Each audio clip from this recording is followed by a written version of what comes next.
is Steve, and I'm an engineer. What, did you think I was going to say something else?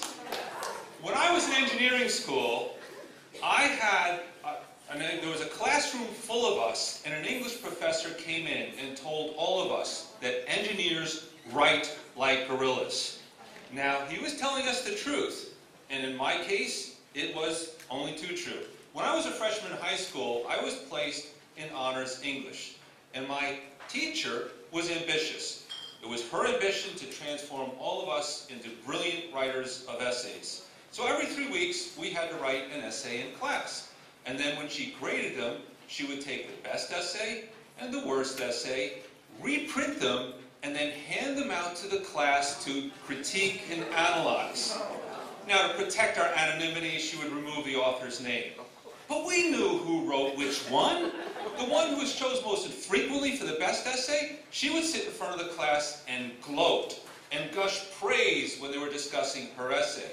And since I was very frequently chosen for the other essay, I sat there in stony silence, wishing that I had a real-life Scotty who could beam me up. What was worse was the moment that one person said that my writing reminded them of the infinite monkey theorem. Now that theorem, as you know, states that if you take a monkey, place it at a typewriter keyboard, let it hit the keys at random, for an infinite amount of time, he will eventually produce Shakespeare. Well, one day came when I wrote yet another pointless essay, and I finished early. So I had time to kill. So I decided I'd try my hand at poetry, and I wrote this poem on a separate piece of paper.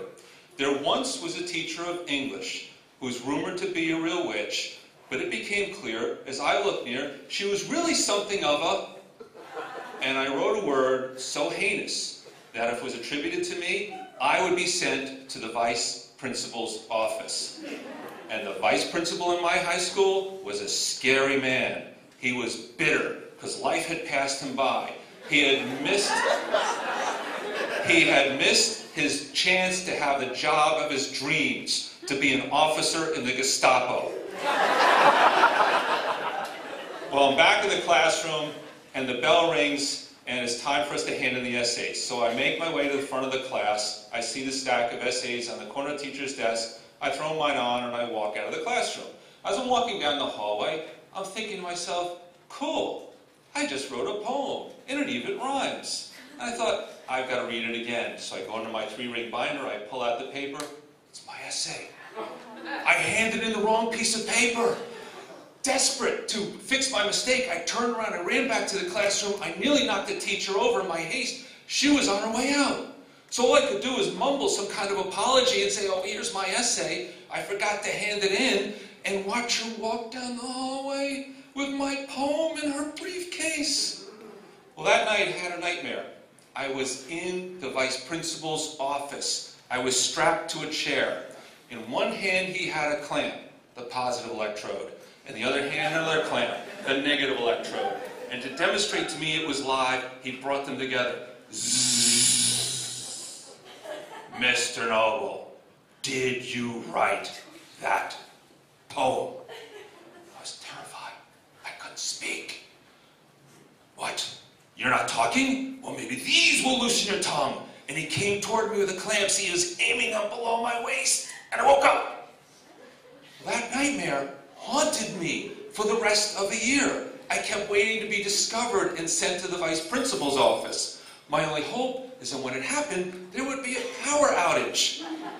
But it never did. I was never discovered. My English teacher stopped handing out the best and worst essays for the class to critique. But at that end of the year, I was demoted to regular English. No more pointless essays from me. Oh well. So I guess you can't teach an engineer how to be a brilliant writer of essays. Unless, of course, you sit him at a keyboard and give him an infinite amount of time. The end.